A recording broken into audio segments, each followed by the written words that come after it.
Hello, Fireside. Before starting, I wanted to share that this story quote is partly my best friend's. So a couple months ago, I was listening to a sermon here at Fireside on planting seeds in people's lives who need to hear about Jesus. This led me to reach out to an old friend that I hadn't talked to in a while.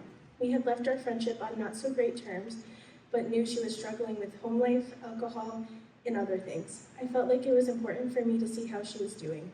I was nervous yet so sure about reaching out because she was the first person to pop into my mind while listening to the sermon, so I was taking it as a sign. As we were catching up, I immediately told her about church and my walk with the Lord and how it helped me so much. She told me that she wanted to go to church with me sometime. I was like, wow, that's amazing. Then a couple weeks later, I started to regret reaching out because it seemed like all she wanted to do was go out and drink, and that wasn't something I wanted to do. I prayed on what to do in this situation.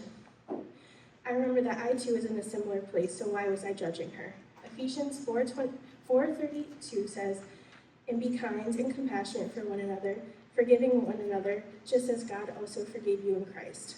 This verse is so powerful, and this completely changed my mindset because she needed friends to lean on during this time, not a friend who would give up on her.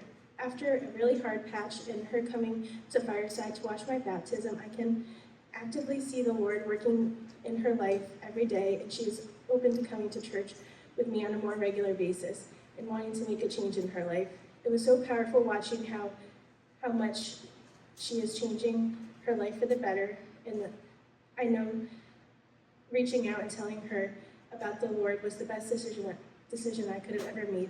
This time has shown me that choosing kindness and compassion towards others, especially those going through a rough time, is so important. I also wanted to share that I know the Lord put this on my mind, and I'm supposed to be sharing this testimony with you all because I was supposed to read this the last time I shared and ended up changing my mind last minute. This has been on my mind for months, so I felt so called to share it with you all.